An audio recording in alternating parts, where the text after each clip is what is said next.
Hola, buenos días. En este segundo módulo de la serie de análisis de redes sociales, hablaremos de los principios metodológicos sobre los cuales se basan la mayoría de estudios relacionados con esta disciplina.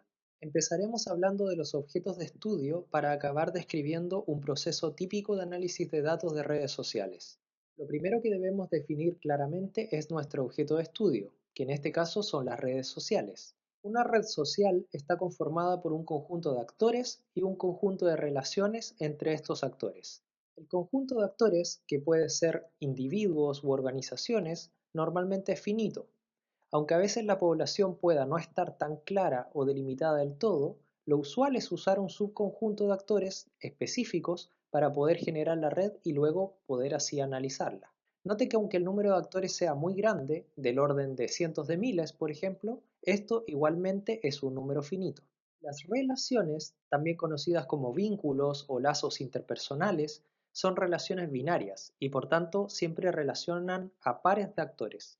Estas relaciones representan propiedades relacionales, como relaciones de amistad, preferencias, influencias, contactos, así como canales de comunicación, flujos de recursos entre actores, etc.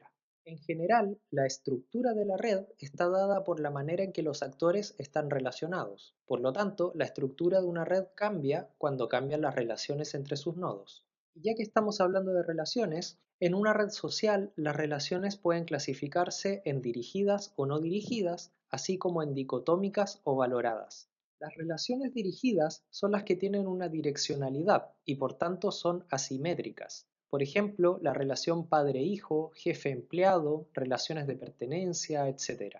Las relaciones no dirigidas, en cambio, son simétricas, sin direccionalidad o bien con una direccionalidad siempre hacia ambos lados, como por ejemplo las relaciones de distancia, que es la misma para ambos actores, las relaciones de parentesco, entre otras. Por otra parte, una relación puede ser dicotómica o valorada. Las relaciones dicotómicas son aquellas que no son medibles o que se asocian con un valor binario, de modo que el vínculo entre dos actores existe o no existe. Un ejemplo sería una relación de amistad, definida en términos de si un actor considera o no a otro como su amigo. Al contrario, una relación valorada es una que se puede cuantificar en términos de algún valor numérico, por ejemplo, el grado de parentesco entre dos personas, transacciones comerciales entre organizaciones, etc.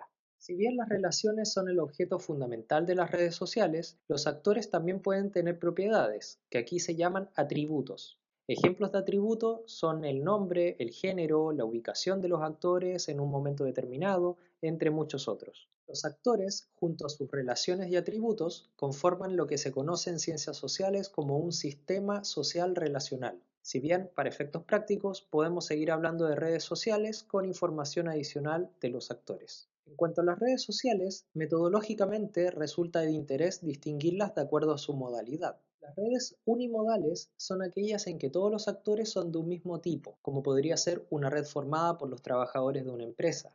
En este caso, cualquier distinción adicional que quisiéramos hacer entre los actores, por ejemplo, sus roles o cargos, podrían registrarse como atributos.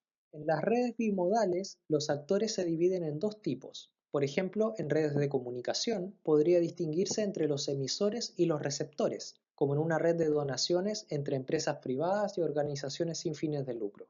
Las redes multimodales distinguen entre varios tipos de actores. Los actores homogéneos son los que pertenecen a un mismo tipo, los verdes o naranja en la figura, y los heterogéneos son los que pertenecen a un tipo distinto. Las redes bimodales se pueden subdividir a su vez en diádicas y de afiliación o pertenencia. En las redes bimodales diádicas, los actores de un tipo se relacionan exclusivamente con los del otro tipo, conformando así grafos bipartitos.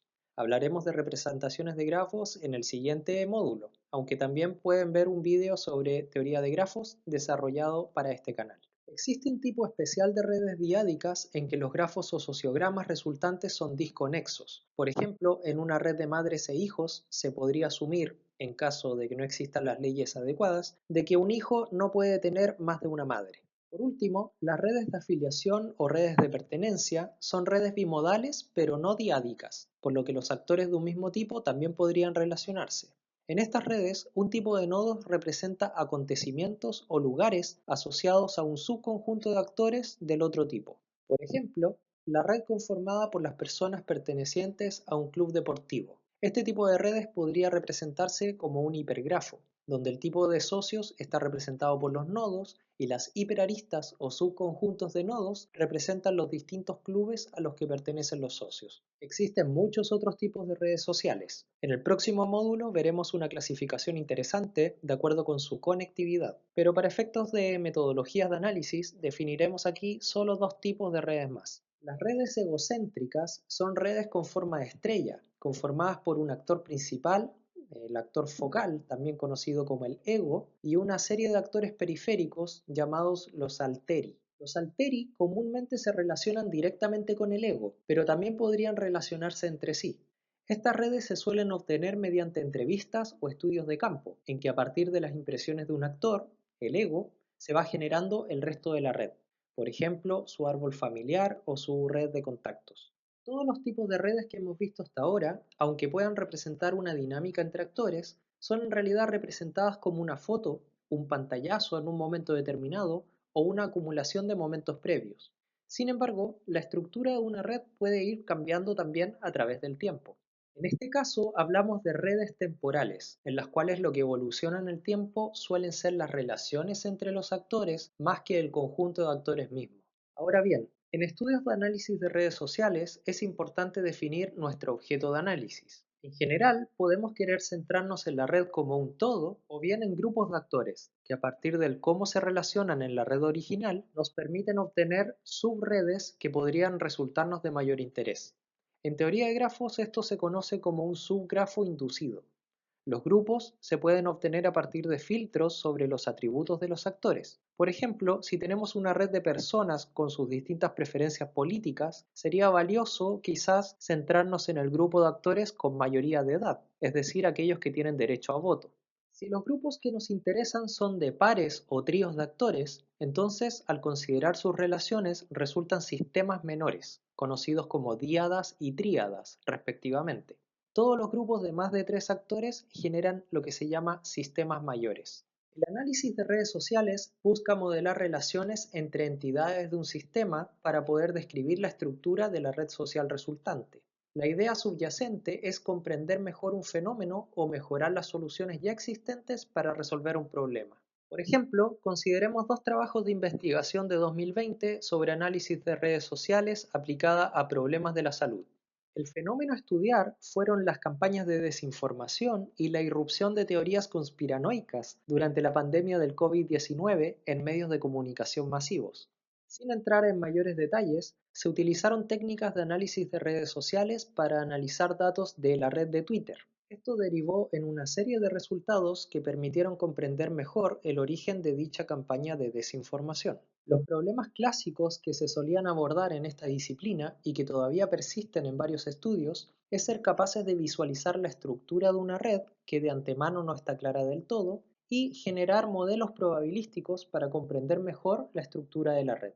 Algunas preguntas de investigación típicas en estudios transversales o redes estáticas consisten en saber cómo impacta la estructura de la red en el funcionamiento del sistema o en los distintos actores. ¿Qué actores son más relevantes dentro de la red, conocido como el problema de centralidad, del que hablaremos en módulos más adelante? ¿O cómo se dispersa la información o influencia a través de la red, lo que se conoce como el fenómeno de dispersión de influencia y del que también hablaremos más adelante? Para el caso de los estudios longitudinales, que consideran redes temporales, lo fundamental es conocer cómo evoluciona la red a través del tiempo. En cuanto a las variables de estudio, todo estudio de análisis de redes sociales debe contar con al menos una variable estructural. Estas son las que refieren a relaciones entre actores. Para el caso de las redes de afiliación, de las que hablamos anteriormente, lo usual será definir variables de afiliación, que también caben dentro de las variables estructurales. Por último, las variables composicionales o variables atributo, que son las usadas tradicionalmente en estudios no relacionales, sirven aquí para complementar el estudio. En cuanto a las metodologías de investigación empleadas, es común utilizar un enfoque empírico, basado en la observación o la experiencia aportada por expertos o actores imbuidos en el contexto del problema. Asimismo, si bien pueden existir un fuerte componente cualitativo, la investigación cuantitativa en esta disciplina es muy poderosa, al contar con técnicas matemáticas, estadísticas y computacionales que permiten medir y evaluar propiedades de la red. Sin embargo, un aspecto muy importante aquí es que no es posible asumir independencia muestral.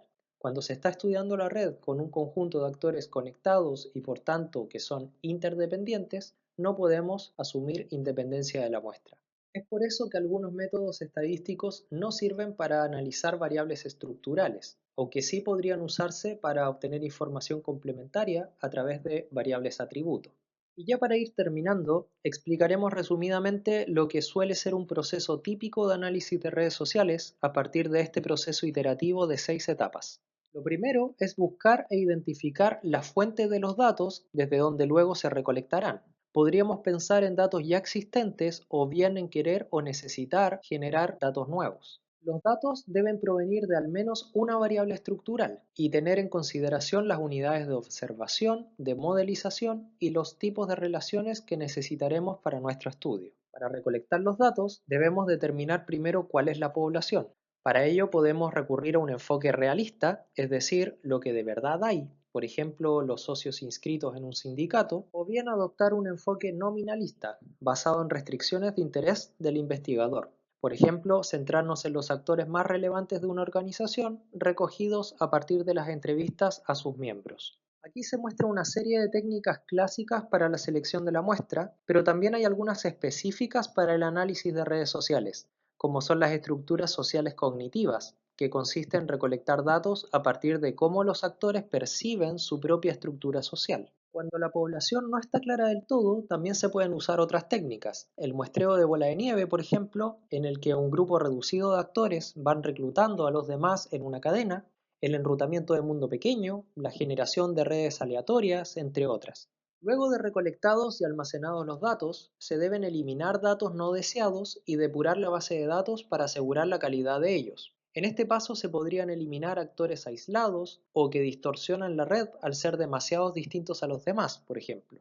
Si estamos trabajando con Big Data, existen técnicas específicas de completación de datos. Ya entrando en la etapa de análisis de los datos, podemos distinguir entre tareas descriptivas para comprender la estructura de la red y que incluyen técnicas de análisis exploratorio, clustering, centralidad, entre otras, y técnicas predictivas que incluyen algoritmos de clasificación, regresión, etc. Existen varios métodos de análisis de datos usados en la ciencia de datos y que también son aplicables aquí. Por ejemplo, tenemos CRISP-DM, tenemos KDD, usado en minería de datos y descubrimiento de patrones, o SEMA, por mencionar solo algunos.